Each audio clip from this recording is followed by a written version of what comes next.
وَخَلَقَ اللَّهُ السَّمَاوَاتِ وَالْأَرْضَ بِالْحَقِّ وَلِتُجْزَى كُلُّ نَفْسٍ بِمَا كَسَبَتْ وَهُمْ لَا يُظْلَمُونَ۔ اللہ نے تو آسمانوں اور زمین کو برحق پیدا کیا ہے، اور اس لیے کیا ہے کہ ہر متنفس کو اس کی کمائی کا بدلہ دیا جائے، لوگوں پر ظلم ہرگز نہ کیا جائے گا، برحق پیدا کیا ہے۔ یعنی اللہ تعالیٰ نے زمین اور آسمان کی تخلیق کھیل کے طور پر نہیں کی ہے، بلکہ یہ ایک بامقصد حکیمانہ نظام ہے۔ اس نظام میں یہ بات بالکل ناقابل تصور ہے کہ اللہ کے دیے ہوئے اختیارات اور ذرائع و وسائل کو صحیح طریقے سے استعمال کر کے جن لوگوں نے اچھا کارنامہ انجام دیا ہو، اور انہیں غلط طریقے سے استعمال کر کے جن دوسرے لوگوں نے ظلم و فساد برپا کیا ہو، یہ دونوں قسم کے انسان آخر کار مر کر مٹی ہو جائیں، اور اس موت کے بعد کوئی دوسری زندگی نہ ہو جس میں انصاف کے مطابق ان کے اچھے اور برے اعمال کا کوئی اچھا یا برا نتیجہ نکلے۔ اگر ایسا ہو تو یہ کائنات ایک کھلنڈرے کا کھلونا ہوگی، نہ کہ ایک حکیم کا بنایا ہوا بامقصد نظام۔ لوگوں پر ظلم ہرگز نہ کیا جائے گا۔ اس سیاق و سباق میں اس فقرے کا صاف مطلب یہ ہے کہ اگر نیک انسانوں کو ان کی نیکی کا اجر نہ ملے، اور ظالموں کو ان کے ظلم کی سزا نہ دی جائے، اور مظلوموں کی کبھی داد رسی نہ ہو، تو یہ ظلم ہوگا۔ خدا کی خدائی میں ایسا ظلم ہرگز نہیں ہو سکتا۔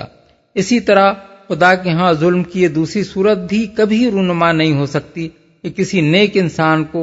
اس کے استحقاق سے کم اجر دیا جائے، یا کسی بد انسان کو اس کے استحقاق سے زیادہ سزا دے دی جائے۔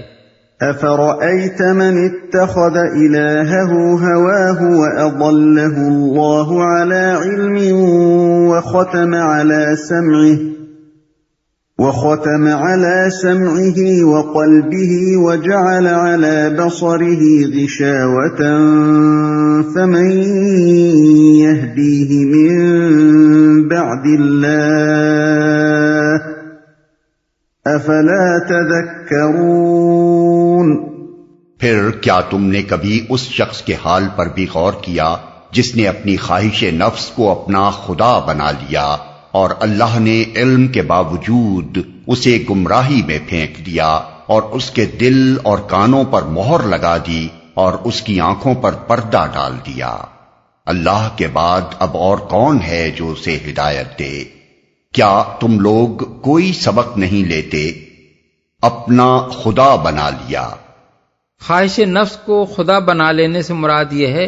کہ آدمی اپنی خواہش کا بندہ بن کر رہ جائے، جس کام کو اس کا دل چاہے اسے کر گزرے، خواہ خدا نے اسے حرام کیا ہو، اور جس کام کو اس کا دل نہ چاہے اسے نہ کرے، خواہ خدا نے اسے فرض کر دیا ہو۔ جب آدمی اس طرح کسی کی اطاعت کرنے لگے تو اس کے معنی یہ ہیں کہ اس کا معبود خدا نہیں ہے، بلکہ وہ ہے جس کی وہ اس طرح اطاعت کر رہا ہے، قطع نظر اس سے کہ وہ زبان سے اس کو اپنا الہ اور معبود کہتا ہو یا نہ کہتا ہو، اور اس کا بت بنا کر اس کی پوجا کرتا ہو یا نہ کرتا ہو۔ اس لیے کہ ایسی بے چون و چرا اطاعت ہی اس کے معبود بن جانے کے لیے کافی ہے، اور اس عملی شرک کے بعد ایک آدمی صرف اس بنا پر شرک کے جرم سے بری نہیں ہو سکتا کہ اس نے اپنے اس مطاع کو زبان سے معبود نہیں کہا ہے اور سجدہ اس کو نہیں کیا ہے۔ اس آیت کی یہی تشریح دوسرے اکابر مفسرین نے بھی کی ہے۔ ابن جریر اس کا مطلب یہ بیان کرتے ہیں کہ اس نے اپنی خواہش نفس کو معبود بنا لیا۔ جس چیز کی نفس نے خواہش کی اس کا ارتکاب کر گزرا،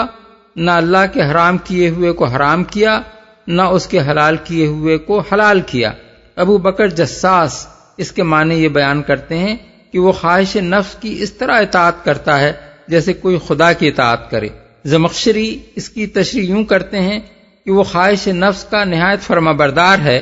جدھر اس کا نفس اسے بلاتا ہے اسی طرف وہ چلا جاتا ہے، گویا کہ وہ اس کی بندگی اس طرح کرتا ہے جیسے کوئی شخص اپنے خدا کی بندگی کرے۔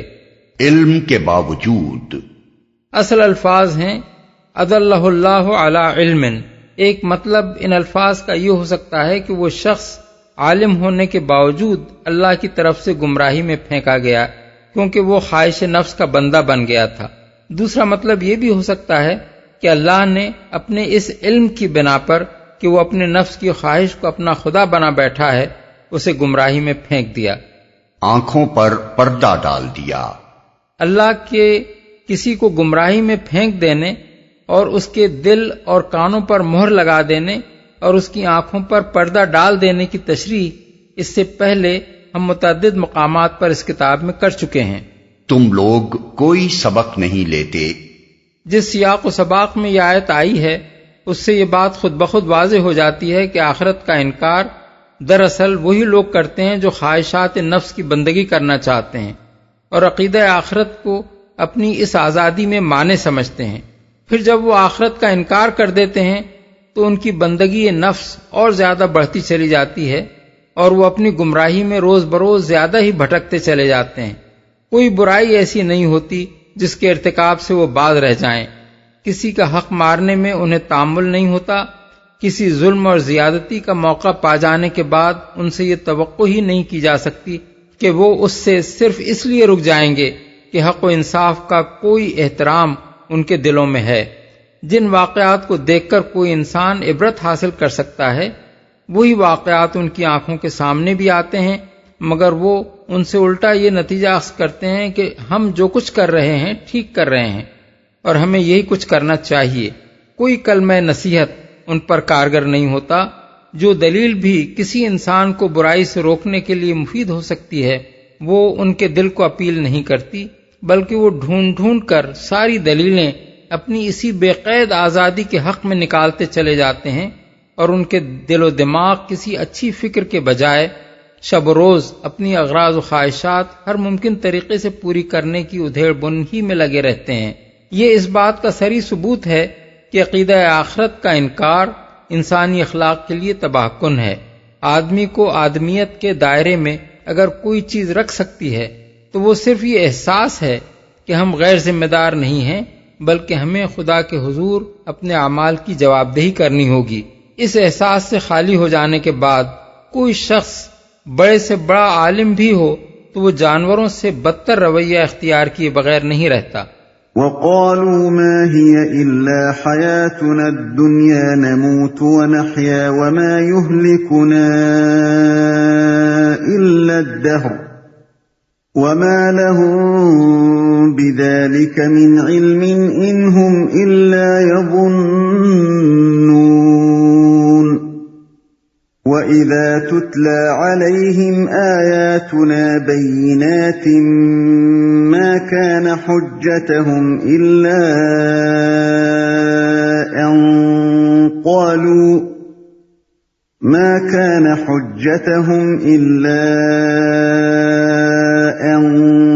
قَالُوا ائْتُوا بِآبَائِنَا إِن كُنتُمْ صادقین۔ یہ لوگ کہتے ہیں کہ زندگی بس یہی ہماری دنیا کی زندگی ہے، یہی ہمارا مرنا اور جینا ہے، اور گردش ایام کے سوا کوئی چیز نہیں جو ہمیں ہلاک کرتی ہو۔ در حقیقت اس معاملے میں ان کے پاس کوئی علم نہیں ہے، یہ محض گمان کی بنا پر یہ باتیں کرتے ہیں، اور جب ہماری واضح آیات انہیں سنائی جاتی ہیں تو ان کے پاس کوئی حجت اس کے سوا نہیں ہوتی کہ اٹھا لاؤ ہمارے باپ دادا کو اگر تم سچے ہو۔ گمان کی بنا پر یہ باتیں کرتے ہیں، یعنی کوئی ذریعہ علم ایسا نہیں ہے جس سے ان کو بتحقیق یہ معلوم ہو گیا ہو کہ زندگی کے بعد انسان کے لیے کوئی دوسری زندگی نہیں ہے، اور یہ بات بھی انہیں معلوم ہو گئی ہو کہ انسان کی روح کسی خدا کے حکم سے قبض نہیں کی جاتی ہے، بلکہ آدمی محض گردش ایام سے مر کر فنا ہو جاتا ہے۔ منکرین آخرت یہ باتیں کسی علم کی بنا پر نہیں بلکہ محض گمان کی بنا پر کرتے ہیں۔ علمی حیثیت سے اگر وہ بات کریں تو زیادہ سے زیادہ جو کچھ کہہ سکتے ہیں وہ بس یہ ہے کہ ہم نہیں جانتے کہ مرنے کے بعد کوئی زندگی ہے یا نہیں، لیکن یہ ہرگز نہیں کہہ سکتے کہ ہم جانتے ہیں کہ اس زندگی کے بعد کوئی دوسری زندگی نہیں ہے۔ اسی طرح علمی طریقے پر وہ یہ جاننے کا دعویٰ نہیں کر سکتے کہ آدمی کی روح خدا کے حکم سے نکالی نہیں جاتی ہے، بلکہ وہ محض اسی طرح مر کر ختم ہو جاتا ہے جیسے ایک گھڑی چلتے چلتے رک جائے۔ زیادہ سے زیادہ جو کچھ وہ کہہ سکتے ہیں وہ صرف یہ ہے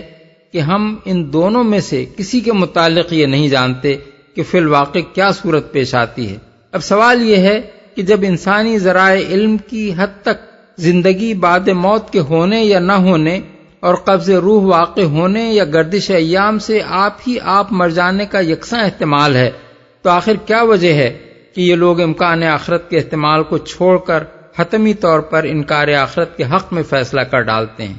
کیا اس کی وجہ اس کے سوا کچھ اور ہے کہ دراصل اس مسئلے کا آخری فیصلہ وہ دلیل کے بنا پر نہیں بلکہ اپنی خواہش کی بنا پر کرتے ہیں؟ چونکہ ان کا دل یہ نہیں چاہتا کہ مرنے کے بعد کوئی زندگی ہو اور موت کی حقیقت نیستی اور عدم نہیں بلکہ خدا کی طرف سے قبض روح ہو، اس لیے وہ اپنے دل کی مانگ کو اپنا عقیدہ بنا لیتے ہیں اور دوسری بات کا انکار کر دیتے ہیں۔ واضح آیات انہیں سنائی جاتی ہیں، یعنی وہ آیات جن میں آخرت کے امکان پر مضبوط عقلی دلائل دیے گئے ہیں اور جن میں یہ بتایا گیا ہے کہ اس کا ہونا عین حکمت و انصاف کا تقاضا ہے اور اس کے نہ ہونے سے یہ سارا نظام عالم بے معنی ہو جاتا ہے۔ اگر تم سچے ہو۔ دوسرے الفاظ میں ان کی اس حجت کا مطلب یہ تھا کہ جب کوئی ان سے یہ کہے کہ موت کے بعد دوسری زندگی ہوگی تو اسے لازماً قبر سے ایک مردہ اٹھا کر ان کے سامنے لے آنا چاہیے، اور اگر ایسا نہیں کیا جاتا تو وہ یہ نہیں مان سکتے کہ مرے ہوئے انسان کسی وقت اثر نو زندہ کر کے اٹھائے جانے والے ہیں۔ حالانکہ یہ بات سرے سے کسی نے بھی ان سے نہیں کہی تھی کہ اس دنیا میں متفرق طور پر وقتاً فوقتاً مردوں کو دوبارہ زندہ کیا جاتا رہے گا، بلکہ جو کچھ کہا گیا تھا وہ یہ تھا کہ قیامت کے بعد اللہ تعالیٰ بیک وقت تمام انسانوں کو اثر نو زندہ کرے گا اور ان سب کے اعمال کا محاسبہ کر کے جزا اور سزا کا فیصلہ فرمائے گا۔ قل اللہ یحییکم ثم یمیتکم ثم یجمعکم الی یوم القیامت لا ریب فیہ ثم يجمعكم إلى يوم القيامة لا ريب فيه ولكن أكثر الناس لا يعلمون۔ اے نبی ان سے کہو اللہ ہی تمہیں زندگی بخشتا ہے، پھر وہی تمہیں موت دیتا ہے، پھر وہی تم کو اس قیامت کے دن جمع کرے گا جس کے آنے میں کوئی شک نہیں، مگر اکثر لوگ جانتے نہیں ہیں۔ وہی تمہیں موت دیتا ہے۔ یہ جواب ہے ان کی اس بات کا کہ موت گردش ایام سے آپ آ جاتی ہے۔ اس پر فرمایا جا رہا ہے کہ نہ تمہیں زندگی اتفاقاً ملتی ہے نہ تمہاری موت خود بخود واقع ہو جاتی ہے، ایک خدا ہے جو تمہیں زندگی دیتا ہے اور وہی اسے سلب کرتا ہے، کوئی شک نہیں۔ یہ جواب ہے ان کی اس بات کا کہ اٹھا لاؤ ہمارے باپ دادا کو۔ اس پر فرمایا جا رہا ہے کہ یہ اب نہیں ہوگا اور متفرق طور پر نہیں ہوگا بلکہ ایک دن سب انسانوں کی جمع کرنے کے لیے مقرر ہے، مگر اکثر لوگ جانتے نہیں ہیں۔ یعنی جہالت اور قصور فکر و نظر ہی لوگوں کے انکار آخرت کا اصل سبب ہے، ورنہ حقیقت میں تو آخرت کا ہونا نہیں بلکہ اس کا نہ ہونا بعید از عقل ہے۔ کائنات کے نظام اور خود اپنے وجود پر کوئی شخص صحیح طریقے سے غور کرے تو اسے خود محسوس ہو جائے گا کہ آخرت کے آنے میں کسی شک کی گنجائش نہیں۔